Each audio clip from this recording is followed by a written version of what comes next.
The day began like any other in the quiet village of Umuchi. The sun rose high, casting a golden glow over the lush greenery surrounding the modest homes. Birds chirped cheerfully, and the village bustled with its usual rhythm. In the small kitchen of Ada's home, Ngozi, her eldest daughter, was helping prepare the family's afternoon meal while her younger brother, Chinedu, played nearby with a stick, pretending it was a sword. "Chinedu, stop running near the kitchen," Ada called out as she peeled yams. But Chinedu, always the mischievous one, ignored her warning. His laughter echoed as he lunged toward an imaginary opponent, accidentally nudging Ngozi's arm in the process. "Stop it!" Ngozi snapped, her face twisting in annoyance as she nearly spilled a bowl of water. "Why do you always have to be such a nuisance?" Chinedu grinned cheekily. "Why do you always have to be so bossy?" Ngozi, already irritated from the heat of the kitchen fire, put her hands on her hips. "Because someone has to be responsible around here, and it's definitely not you." "Responsible?" Chinedu shot back. "All you do is complain and act like Mama's favorite." Their bickering grew louder, drawing Ada's attention from outside. "Both of you, enough," she shouted. "Ngozi, focus on your work." "Chinedu, leave the kitchen now." But Chinedu, in his stubbornness, stood his ground. "Why should I leave?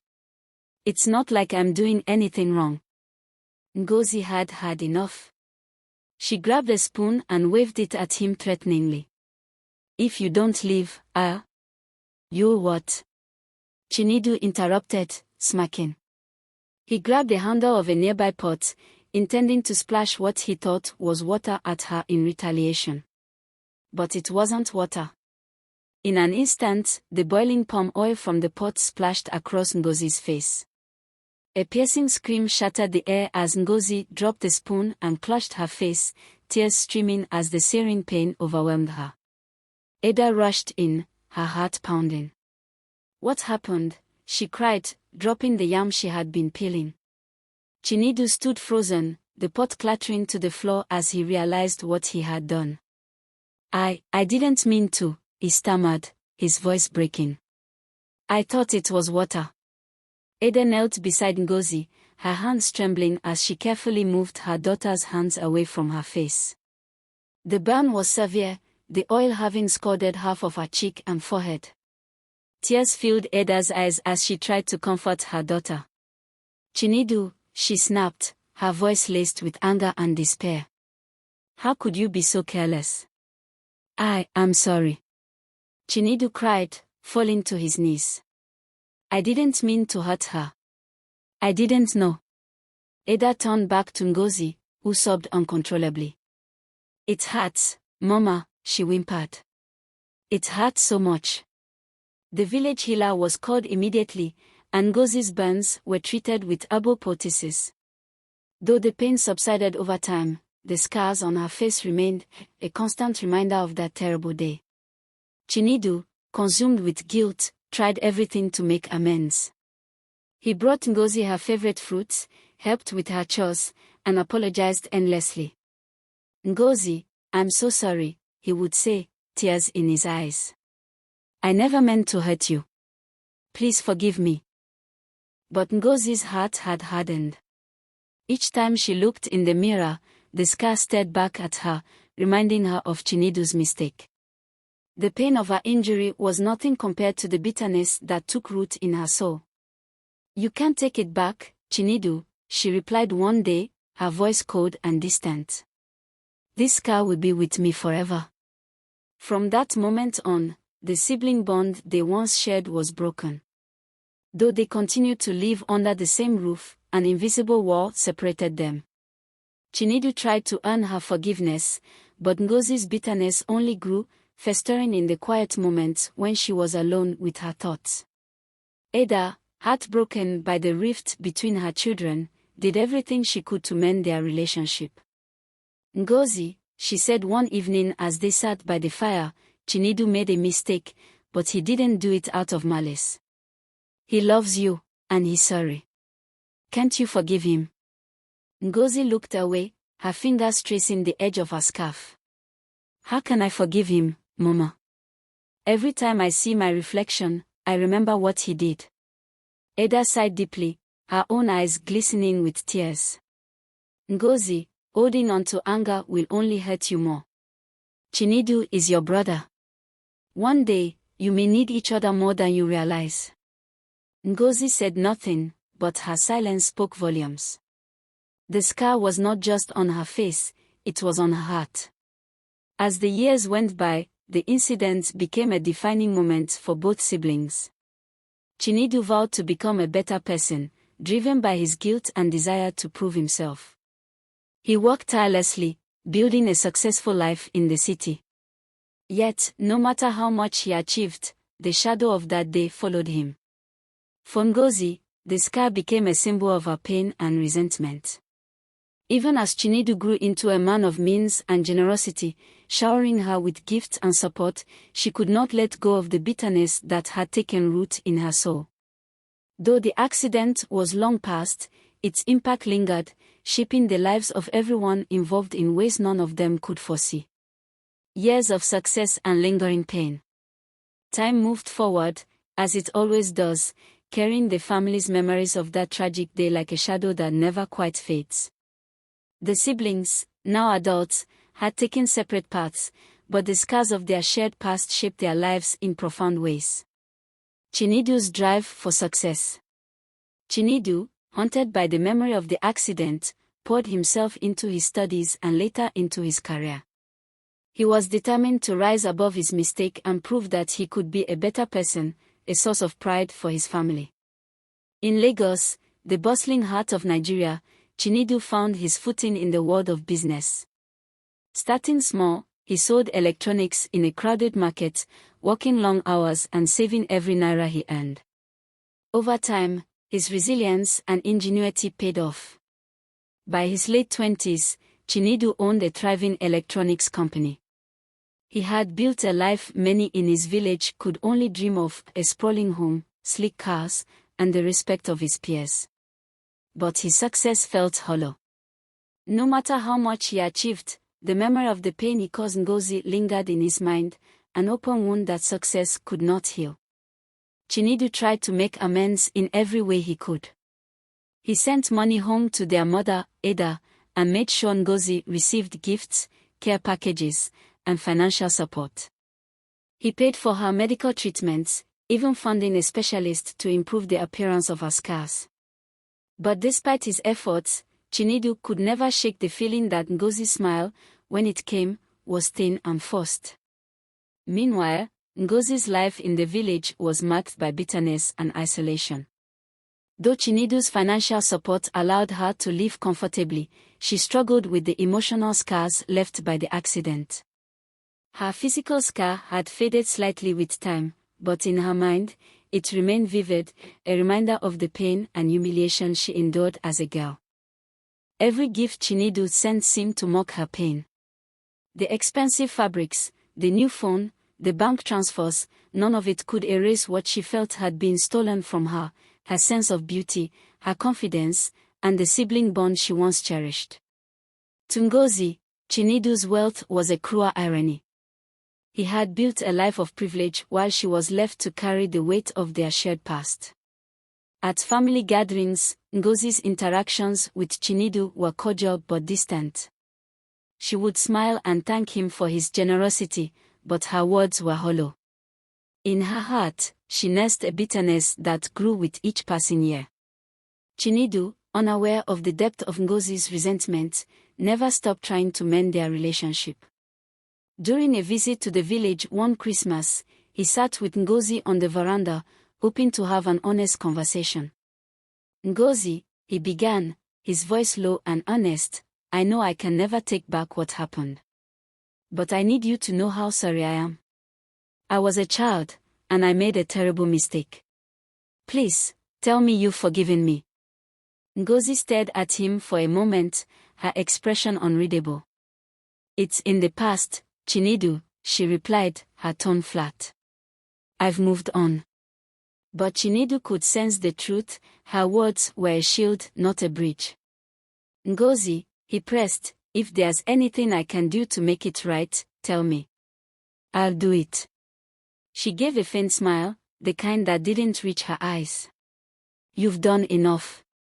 Chinedu eventually married Kemi, a kind-hearted and compassionate woman who brought balance to his driven nature. Together, they built a happy life in Lagos, raising 2 children, a boy and a girl. Kemi was the light of his life, her laughter filling their home with warmth and joy. Their family embodied the harmony Chinedu had always longed for, a chance to build the love and unity he felt had been fractured in his own childhood. But even in this new chapter of his life, Chinedu couldn't fully escape the shadow of his past. He often thought of Ngozi and wondered if she truly meant it when she said she had moved on. He continued to send her gifts, pay for her needs, and include her in family celebrations, hoping that one day she would fully forgive him. Ada, now older and frailer, watched the dynamic between her children with a heavy heart. Though she was grateful for Chinedu's success and his unwavering support for the family, she could see the unspoken tension between him and Ngozi. Ngozi, Ada said one evening, sitting beside her daughter as they peeled cassava, your brother has done everything he can to show you he regrets what happened. Why won't you let go of the past? Ngozi's hand stilled, and she looked away. Mama, you don't understand. It's not just about the scar. It's about everything it took from me. Ada sighed. I understand more than you think. But holding on to anger won't bring back what you feel you lost. It will only take more from you. Ngozi remained silent, her heart a battlefield of emotions. As the years rolled on, Chinedu continued to build his empire and nurture his family, believing that time had healed old wounds. He thought he had done enough to make up for his childhood mistake and that Ngozi had truly forgiven him. But the truth lay hidden beneath the surface, waiting for the right moment to rise. The lingering pain of that fateful day had created a chasm between them, one that no amount of gifts, apologies, or time could bridge. It was a wound that would fester until life itself forced it to be confronted. Life had become a delicate dance of joy and responsibility for Chinedu. With a thriving business in Lagos, a beautiful family, and a sense of fulfillment, he often reflected on how far he had come. His wife, Kemi, was his anchor, a calm and kind-hearted woman who had brought love and stability into his life. Together, they had 2 bright and cheerful children, 5-year-old Obi and 3-year-old Adis. Their home was filled with laughter and warmth, a haven from the chaos of Lagos life. But as life often does, it threw an unexpected storm at their happiness. One weekend, Chinedu decided to take his family back to Umuchi to visit his aging mother, Ada. Kemi had been the one to insist on the visit. It's been too long since Mama saw her grandchildren, she said with a smile, brushing little Obi's hair as they packed for the trip. Let's make her happy. Chinedu agreed. He was eager to reconnect with his roots and show his children where he had grown up. The family embarked on the journey in their sleek SUV, the car filled with chatter, laughter, and the occasional squabble between Obi and Adis. The village welcomed them warmly. Ada's face lit up as she embraced her grandchildren, her frail frame seeming stronger with their presence. Kemi prepared meals in the small kitchen, delighting Ada with her modern but respectful approach to cooking traditional dishes. It was a weekend of family bonding, stories under the stars, and moments of reflection. On Sunday morning, the family prepared to return to Lagos. Ada stood at the doorway, waving goodbye, her smile tinged with worry. Drive carefully, my son, she said, patting Chinedu's shoulder. The roads can be treacherous. We will, Mama, Chinedu reassured her, his voice warm. Don't worry. The sky was overcast as they set off, the clouds heavy with the promise of rain. Kemi sat in the passenger seat, turning occasionally to check on the children in the back seat. Obi was playing with a toy car, and Adis was dozing off, her small head resting on her brother's shoulder. As they approached a narrow, winding section of the highway, The rain began to fall, light at first, then heavier, until it became a torrential downpour. Visibility diminished, and Chinedu slowed the car, his hands gripping the steering wheel tightly. "Maybe we should stop and wait for the rain to ease," Kemi suggested, her voice calm but concerned. "I think we're almost past the worst of it," Chinedu replied, his eyes fixed on the road ahead. Suddenly, a truck appeared in the opposite lane, its headlights cutting through the rain like sharp blades. The truck, speeding and unable to control its movement on the slick road, veered into their lane. Chinedu swerved sharply to avoid it, and the SUV skidded on the wet asphalt. Time seemed to slow as the car spun out of control, crashing into a ditch with a deafening sound of metal crunching against earth. Then, there was silence, broken only by the relentless patter of rain. When Chinedu regained consciousness, the world around him was a blur. Pain coursed through his body as he struggled to move, but his legs felt like lead. "Kemi," he called weakly, his voice barely audible. Kemi didn't respond. She lay slumped in the passenger seat, her lifeless body still and silent. The sight of her motionless figure shattered Chinedu's heart. In the back seat, Obi and Adiz were crying, their faces streaked with tears and rainwater. Despite minor injuries, they were alive. Chinedu felt a fleeting sense of relief before the weight of Kemi's death crushed him again. Passers-by eventually arrived, pulling the family from the wreckage and calling for help. Chinedu was rushed to the hospital, where doctors confirmed the worst. He was paralyzed from the waist down, confined to a wheelchair for the foreseeable future. The loss of Kemi devastated Chinedu. In the hospital, he stared at the ceiling for hours, replaying the accident in his mind. Guilt consumed him. He felt he had failed his wife, failed his children, and failed himself. His children, too young to fully grasp the gravity of their loss, often asked about their mother. "Where is Mama?" Adiz would ask, her innocent eyes searching his face. Chinedu would choke back tears and reply, "Mama is with the angels, my dear." Obi, though older, struggled in silence. He would sit by Chinedu's bedside, holding his hand but saying nothing, his small face edged with confusion and sorrow. Word of the accident reached the village, and Ngozi made the trip to Lagos to help. She appeared concerned and eager to support her brother, who was now bedridden and unable to manage his business. "I'll take care of everything," Ngozi assured him. "The children, the business, you don't need to worry about a thing." Chinedu, grateful for her presence, handed over control of his affairs. But as time passed, Ngozi's true intentions began to reveal themselves. The years of bitterness she had harbored began to manifest in her treatment of Chinedu's children and her management of his business. The tragedy that had shattered Chinedu's family was only the beginning of a darker chapter. But little did anyone know, help was on the horizon, help from a realm beyond the living. When Ngozi arrived in Lagos to help her bedridden brother, her intentions seemed pure. She stepped in as the caregiver, taking control of Chinedu's business and household. Initially, her presence appeared to be a blessing. She comforted Chinedu, assuring him that his family's well-being was her top priority. "Don't worry, brother," she said with a faint smile. "I'll make sure everything runs smoothly. You need to focus on getting better." But beneath her outward kindness lay years of unresolved bitterness.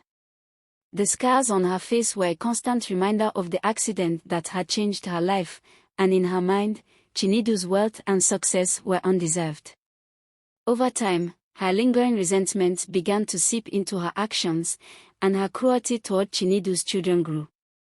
Obi and Adiz, still grieving the loss of their mother, became the main targets of Ngozi's bitterness. At first, her actions were subtle, disapproving glances, a sharp tone when they asked for something, or sighs of impatience when they needed help. But her behavior escalated quickly. She began withholding food from them.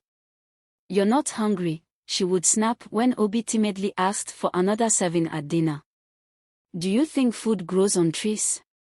She forced them to do grueling chores, far beyond what was reasonable for children their age. Adis, scrub the floors again. They are still filthy, she barked one afternoon. Adis, with tears streaming down her cheeks, scrubbed until her small hands were raw. Obi, trying to protect his younger sister, once stood up to Ngozi. "Auntie, please don't make her work so hard," he said, his voice trembling. Ngozi turned to him with a glare. "Don't you dare talk back to me, boy. You're just as lazy as your father was when we were children." Her words stung like a whip. Obi lowered his gaze, swallowing the lump in his throat. He resolved to endure the abuse silently, for the sake of his sister. Ngozi treated Chinedu's home as her own, but not in the way a loving family member would. She neglected the children's emotional and physical needs while indulging in her newfound power. She redirected funds from Chinedu's business for her personal gain, buying expensive clothes, jewelry, and even redecorating parts of the house to suit her tastes. The children were denied basic necessities. Their clothes, once neat and clean, became worn and tattered. Their school supplies dwindled, and Ngozi refused to replace them. "Why should I waste money on you?" she would say when Obi mentioned needing new books. "Your father has already given you more than you deserve." Even their meals became sparse. While Ngozi feasted on lavish dishes, Obi and Adis were left with the bare minimum, watery soups and stale bread. The children often went to bed hungry, their small stomachs aching, longing for the days when their mother's love filled the house. Ngozi's verbal abuse was relentless. She constantly reminded the children of their mother's absence and their father's helplessness. "Your father is nothing now," she sneered one evening, pointing to Chinedu, who sat silently in his wheelchair. "Do you think he can save you? Do you think anyone cares about you?" Her cruel words sowed seeds of doubt and fear in the children's hearts. Obi, who had once been a bright and outgoing boy, became withdrawn and quiet. Adis, who used to giggle at the smallest jokes, now flinched at the sound of her aunt's voice. Ngozi also isolated the children from the world outside. She forbade them from visiting their neighbors or inviting friends over. "This is not a playground," she said coldly. "Stay inside and stay out of my way." Ngozi manipulated Chinedu's guilt and helplessness to justify her actions. When he asked about the children, she would respond with lies. "They are fine," she said dismissively. "But they are ungrateful, just like you were when we were younger." Chinedu, burdened by his guilt and believing Ngozi's words, began to question himself. "Am I failing my children?" he wondered.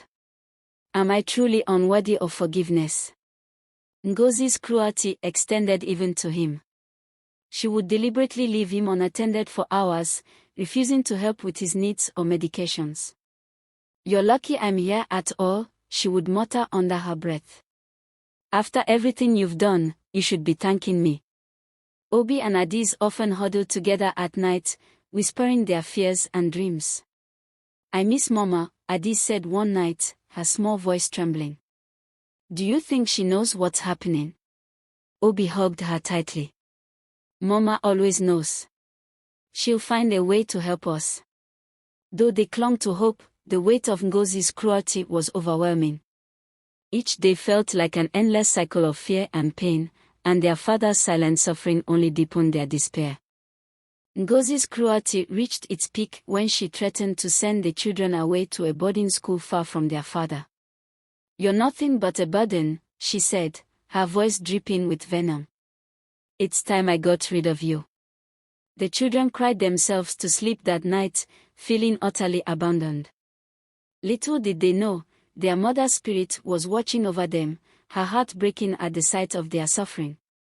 Kemi, though gone from the physical world, would not stand by and let her family be torn apart. Her love for her husband and children would soon intervene in a way that would change their lives forever. In the ethereal realm, Kemi's spirit watched her family suffering with growing anguish. She had left the world with love in her heart for Chinedu and their children, and seeing their pain from beyond filled her with sorrow. Night after night, she lingered by her grave, praying to the Creator for permission to intervene. One moonlit night, her prayers were answered. A soft, glowing light descended upon her grave, and a gentle voice spoke, "Kemi, your love for your family transcends the boundaries of life and death. Go to them. Restore what has been broken." Kemi's spirit took form, luminous and radiant, her presence imbued with warmth and peace. She could not physically touch the world, but her essence carried the power of love, memory, and unity. On a quiet evening, as Chinedu sat by the window in his wheelchair, lost in despair, a faint melody filled the air. It was the family song, a tune he hadn't heard since Kemi's death. The hauntingly beautiful notes seemed to carry her voice, soft yet resolute. Chinedu turned toward the sound, his heart pounding. "Kemi," he whispered, his voice trembling. The room grew warm, and a soft glow illuminated the space. Kemi's spirit appeared before him, her form shimmering like sunlight on water. She smiled, her presence both calming and powerful. "Chinedu," she said gently, "you have carried this burden for too long. Your love for our children and your strength are still within you. I am here to remind you of the bond we shared, the bond you must now pass on to them." Tears streamed down Chinedu's face. "Kemi, I failed them. I failed you." "No, my love," she replied, kneeling before him. "You have not failed. You were hurt, but now it is time to rise. Our children need you. They need your guidance, your protection, and your love." Kemi reached out, her translucent hand hovering over his chest. Though she could not physically touch him, Chinedu felt a warmth radiate through his body, a sensation of life and energy flowing into his limbs. He gasped as strength returned to his legs. "Kemi," he whispered, "I can feel you. I will always be with you," she said. "In your heart, in their laughter, and in the love that binds this family. Go to them. Heal what has been broken." As the melody of the family song grew louder, Chinedu stood, his legs strong beneath him for the first time since the accident. His children, hearing the commotion, rushed into the room. They froze at the sight of their father standing tall, tears streaming down his face. "Papa," they cried, running to him. He knelt, gathering them in his arms, their sobs mixing with his own. In that moment, Kemi's spirit stepped back, watching with satisfaction. Her love had bridged the gap between life and death, reigniting the unity of her family. As the children hugged their father, Kemi's form began to fade, her purpose fulfilled. Before vanishing completely, Kemi's voice echoed softly in the room. "Remember the song, the bond it represents. Whenever you feel lost, sing it together, and I will be there." Chinedu and his children held onto her words, feeling her presence linger even after she disappeared. They knew she had not truly left them, her love would guide them for the rest of their lives. Kemi's intervention was more than a miracle, it was a reminder of the enduring power of love and the strength found in unity. Her spirit became a guardian for her family, ensuring that the lessons of forgiveness, resilience, and compassion would never be forgotten. After Chinedu's miraculous recovery, thanks to the intervention of Kemi's spirit, he wasted no time reclaiming his life and protecting his children. His strength had returned, and so had his determination to confront the unresolved issues that had torn his family apart. The morning Chinedu decided to visit his company was marked by a sense of purpose. He arrived unannounced, pushing open the heavy glass doors of the building he had built with his own hands. Employees stopped in their tracks, murmuring in surprise. Most had assumed he would never return, having been bedridden for months. "Sir, it's a miracle," his lawyer assistant exclaimed, rushing to greet him. Chinedu nodded, his face set in quiet determination. "Where is my sister?" he asked, his tone calm but firm. "She's in the boardroom," the assistant replied hesitantly. "There's a meeting." Chinedu strode toward the boardroom, his footsteps echoing in the marble halls. When he entered, the room fell silent. Ngozi, seated at the head of the table, froze. The air grew heavy as Chinedu met her gaze. Ngozi, Chinedu began, his voice steady but sharp, "We need to talk. Now." Ngozi stood slowly, her face a mixture of shock and unease. "Chinedu, you're walking," she stammered. "How is this possible?" "That's not what matters," he said, his eyes narrowing. "What matters is what you've done while I was unable to protect my family." The two siblings stepped out of the boardroom and into Chinedu's private office. Once inside, the comfort Chinedu had maintained cracked, and his voice trembled with anger and pain. "You abused my trust, Ngozi," he said. "I handed everything to you, my business, my children, and you used it for your gain. You mistreated Obi and Adis. You made them suffer when they were already grieving their mother." Ngozi's face darkened. "Do you think I've forgotten what you did to me, Chinedu? Do you think I've forgotten the pain of growing up with this scar? Every time I looked in the mirror, I saw the boy who ruined my life." "I was a child," Chinedu said, his voice rising. "I made a terrible mistake, but I've spent my entire life trying to make amends. I thought you had forgiven me." Ngozi's voice broke as she replied, "Forgiveness isn't easy, Chinedu. You can't just throw money at me and expect the pain to go away." Chinedu took a deep breath, his anger giving way to sadness. "Ngozi, I've carried the guilt of that day for years. I've done everything I could to show you how sorry I am. But your pain has turned into hatred, and that hatred has hurt the people I love most, my children." Ngozi's eyes filled with tears. "I didn't mean to hurt them," she whispered. I felt like I was finally in control. I thought I could make you feel what I felt." Chinedu shook his head. "You didn't need to hurt me to feel whole, Ngozi. I have always loved you. You're my sister, and no amount of scars will change that." The weight of Chinedu's words broke something inside Ngozi. She collapsed into a chair, her sobs racking her body. "I'm sorry," she cried. "I'm so sorry for everything I've done. To you, to your children. I don't deserve your forgiveness." Chinedu knelt beside her, placing a hand on her shoulder. "Ngozi, forgiveness isn't about deserving. It's about healing. I forgive you, not because what you did was right, but because I don't want this hatred to destroy us any further." Ngozi looked at him through tear-streaked eyes. "You forgive me, after everything?" "Yes," Chinedu said simply. "But forgiveness doesn't mean there are no consequences. You can no longer be part of my business. I need to rebuild the trust you've broken." Ngozi nodded, her head bowed. "I understand. I'll leave." In the following weeks, Ngozi began to reflect deeply on her actions. With Chinedu's forgiveness came a sense of clarity. She realized that her bitterness had only brought more pain into her life. Determined to change, she returned to the village, seeking a fresh start. There, she met a kind man who admired her strength and resilience. With his support, Ngozi began to heal. She found peace in her work, helping other women in the village overcome their struggles. Chinedu, meanwhile, focused on rebuilding his family's joy. He spent every moment he could with Obi and Adis, ensuring they felt loved and supported.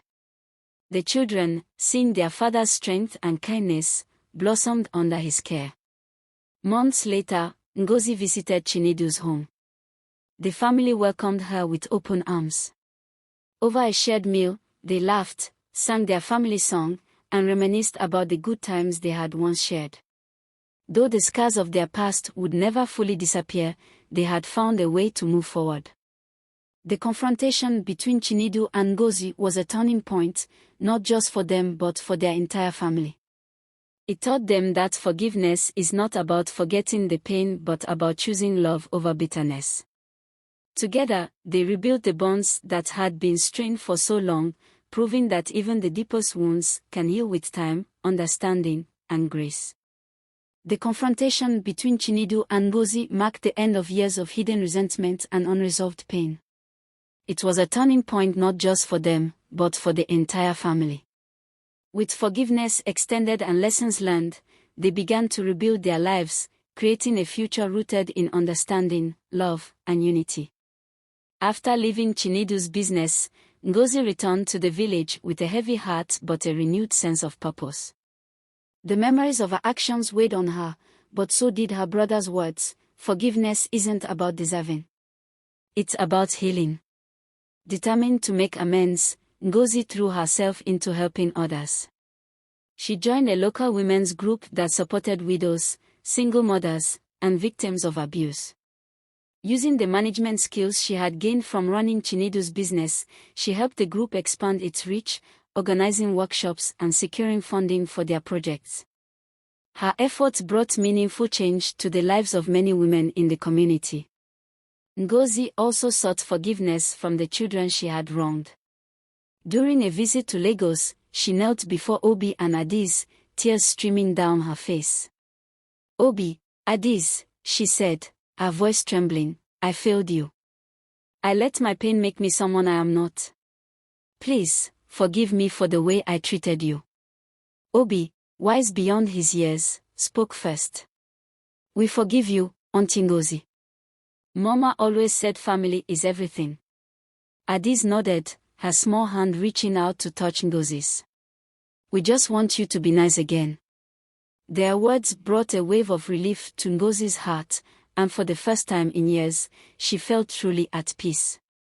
For Chinedu, his recovery felt like a second chance at life. He focused on rebuilding his family, starting with his children. Obi and Adiz, once burdened by grief and mistreatment, blossomed under their father's care. Chinedu made it a point to spend quality time with them, something he had often neglected while immersed in his work. Whether it was playing football in the yard with Obi or helping Adiz with her schoolwork, he became the pillar of love and support they needed. At the same time, Chinedu worked tirelessly to regain control of his business. With the help of loyal employees and trusted friends, he stabilized the company and steered it toward a new phase of growth. However, he also ensured his work never overshadowed his role as a father. In the village, Ngozi's transformation did not go unnoticed. People who once whispered about her bitterness now spoke of her kindness and dedication. She became a beacon of hope for those who felt lost, showing that it was never too late to change. Her efforts caught the attention of a kind and thoughtful man named Is, a farmer and widower with 2 teenage daughters. Is admired Ngozi's resilience and honesty, and over time, their friendship blossomed into love. The two married in a simple but joyous ceremony, surrounded by friends and family. For Ngozi, the marriage symbolized a fresh start and a chance to create the loving family she had always dreamed of. Months after their confrontation, Ngozi returned to Lagos to visit Chinedu and his children. This time, she was not burdened by resentment but filled with gratitude. She was welcomed with open arms, and the family celebrated the reunion with a meal prepared together. That evening, they gathered in the living room, where Chinedu suggested they sing the family song. It had been years since they last sang it together, but the melody was as familiar as ever. As their voices joined in harmony, the room filled with warmth and love. "You see," Chinedu said with a smile as the last note faded. "This is what family is about. No matter what happens, we find our way back to each other." The scars of the past would never completely fade, but they no longer defined the family. They had learned that forgiveness was not just about saying "I'm sorry" or "I forgive you," it was about choosing to move forward, together. Ngozi, now a wife and stepmother, carried the lessons of her journey into her new life. She taught her stepdaughters the value of kindness, resilience, and humility, hoping they would never repeat her mistakes. Chinedu, for his part, became a better father and leader, ensuring that his children grew up in an environment of love and support. He often reminded them, "We are stronger together, and nothing is more important than family."